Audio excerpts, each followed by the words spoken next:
16 mencari pekerjaan. Lega rasanya setelah mobil meninggalkan gerbang rumah besar itu. Naomi menoleh ke belakang dan melihat ibu berdiri di depan pintu utama dengan berkacak pinggang. Sudah tentu tindakan kurang sopan Naomi barusan membuat wanita itu geram. Tetapi masa bodoh. Naomi tak ingin ambil pusing. Hidupnya sudah terinjak oleh Adrian.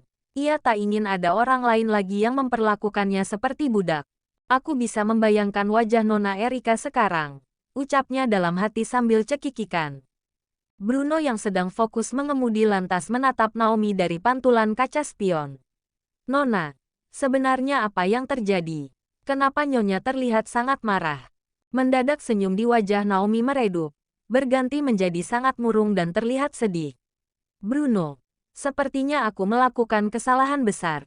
Kesalahan apa, Nona? Tanya Bruno. Pria itu tak dapat menebak kesalahan besar apa yang telah diperbuat Naomi hingga Nyonya menjadi sangat marah.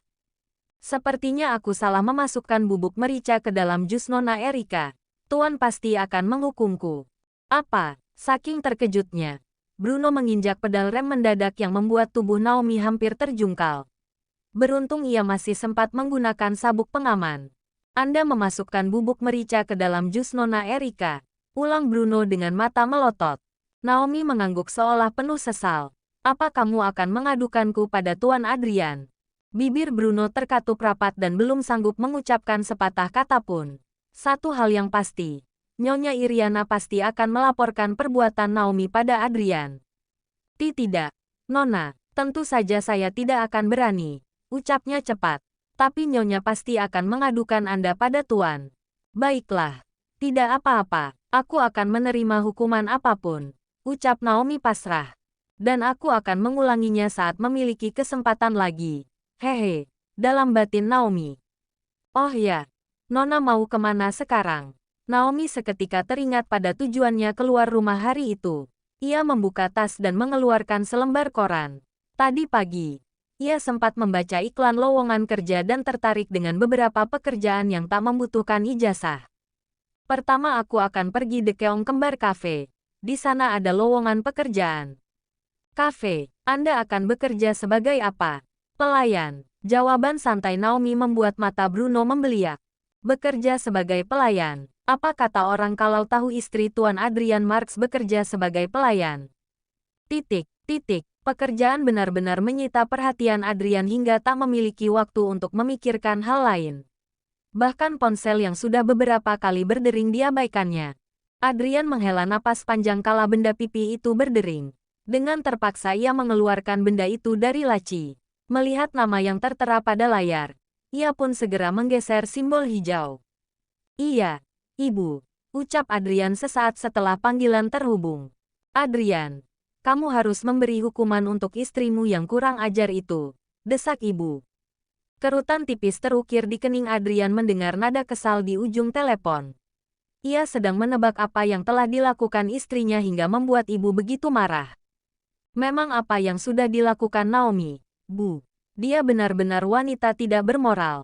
Apa kamu tahu? Dia menambahkan bubuk merica ke dalam jus tomat Erika. Meskipun terkejut, namun Adrian tidak menelan mentah-mentah laporan sang ibu.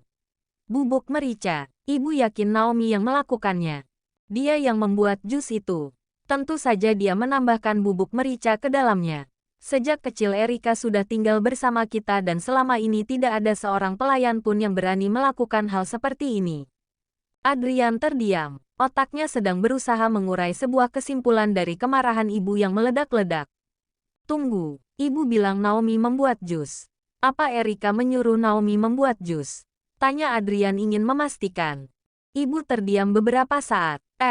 Iya, tadi ibu meminta tolong padanya dibuatkan jus. Apa Naomi menambahkan bubuk merica ke dalam jus ibu juga? Tidak, dia hanya melakukannya pada jus Erika. Adrian menghembuskan napas kasar. Erika pasti melakukan sesuatu sampai membuat Naomi marah. Jadi lain kali jangan melakukannya lagi. Apa? Ibu tidak percaya ini. Kamu membela wanita itu. Ibu, aku membawa pulang istriku ke rumah bukan untuk kalian jadikan pelayan. Kalau ibu merasa pelayan di rumah kurang, beritahu aku biar ku tambah. Apa ini artinya kamu akan diam saja dan tidak memberi Naomi hukuman? Aku tidak akan menghukum Naomi. Erika memang pantas mendapatkannya. Adrian kamu. Sudahlah. Bu. Potong Adrian cepat. Aku sedang banyak pekerjaan. Kita bicarakan lagi nanti di rumah. Tanpa menunggu balasan dari ibu, Adrian menutup panggilan dan meletakkan ponsel di laci meja. Sejenak bersandar di kursi sambil memikirkan Naomi. Haha. Apa mereka pikir bisa menindas kepiting kecil itu? Aku saja dimaki. Apalagi cuma kalian. Titik, titik. Naomi merasakan lemas pada sendi-sendinya saat keluar dari sebuah kafe. Lembar koran di tangannya sudah kusut karena ia remas. Entah sudah beberapa tempat yang didatangi untuk melamar kerja. Namun, semua menolaknya dengan berbagai alasan. Naomi tak tahu harus bagaimana lagi. Bahkan The Keong Kembar Cafe, yang dipikirkan akan menerima dirinya juga menolak. Bruno yang melihat istri tuannya berjalan lesu menerbitkan senyum. Bagaimana? Nona, apa Anda diterima bekerja? Naomi menggeleng dengan lemas. Mereka menolak. Katanya pekerjaan ini tidak cocok untukku. Ia menyandarkan punggung sambil memeluk koran kusut itu di dadanya. Aku harus kemana sekarang? Kenapa semua tempat menolakku? Selanjutnya Anda akan kemana? Nona. Bruno membuka suara setelah beberapa saat Naomi terdiam. Wanita muda itu masih bersandar sambil menghela napas panjang. Ia membuka lembar koran yang kusut dan membaca kembali beberapa iklan lowongan kerja. Semua yang memungkinkan baginya sudah didatangi dan berakhir dengan penolakan. Kesal bercampur sedih, Naomi meremas koran hingga membentuk bola kecil. Lalu ia hempas keluar secara sembarangan. Nona, jangan membuang sampah sembarangan. Apa Nona tidak tahu kalau membuang sampah sembarangan itu ada saksinya? Bruno segera turun dari mobil dan memungut kertas koran yang dibuang Naomi. Ia masukkan ke tong sampah yang tersedia. Kalau membuang sampah sembarangan ada sanksi. Kenapa si tua bangka arogan itu tidak takut membuangku? Suara Naomi terdengar lesu. Anda memang luar biasa, Nona. Hanya Anda yang berani menyebut Tuan Adrian seperti itu. Maksudnya bagaimana? Nona, tanya Bruno tak mengerti. Aku kan hanya sampah bagi tuanmu. Dan dia akan membuangku sembarangan setelah bosan nanti. Kamu tahu kemana? Ke tempat Madame Leova. Bruno melirik Naomi dari pantulan kaca spion. Sebenarnya ia juga merasa kasihan dengan istri tuannya itu. Tetapi, Bruno tak dapat berbuat apapun. Ia juga belum memahami maksud Adrian menikahi Naomi. Nona ini bicara apa? Tidak mungkin Tuan melakukan itu. Anda, kan istrinya. Kamu tahu apa? Dia selalu mengancamku dengan menggunakan nama Madame Leova. Entah kapan dia akan merealisasikan ancamannya itu. Aku yang bodoh tinggal menunggu waktunya saja. Lirih Naomi dalam hati. Naomi lantas mengeluarkan ponsel dari tas kecilnya. Kemudian membuka sebuah aplikasi iklan lowongan kerja. Ada beberapa lagi yang mungkin cocok untuknya. Bruno, bisakah kamu mengantarku ke sana? Naomi memperlihatkan layar ponsel, di mana tertera nama sebuah toko kue. Aku akan melamar kerja di sana. Mungkin saja aku akan diterima. Tentu saja, Nona. Tanpa menunggu lagi, Bruno melajukan mobil menuju tempat yang diinginkan Naomi. Titik, titik, titik. Di kantor, sudut bibir Adrian melengkung membentuk senyuman kala ponselnya berdering. Tertera nama Bruno di sana. Ia sudah dapat menebak laporan apa yang akan diberikan sopir pribadinya itu. Bagaimana? Tanya Adrian sesaat setelah menggeser simbol hijau pada layar ponsel. Semua berjalan sesuai rencana. Tuan, jawab Bruno. Senyum mengembang semakin sempurna di wajah tampan Adrian. Terlihat cukup puas dengan informasi itu. Bagus. Pastikan Naomi tidak diterima bekerja dimanapun. Baik, Tuan. Tuan, saya masih belum mengerti kenapa Anda memberinya izin untuk pergi mencari pekerjaan. Tapi malah Anda sendiri yang meminta agar Nona Naomi tidak diterima dimanapun. Tidak usah banyak tanya. Kerjakan saja yang kuminta.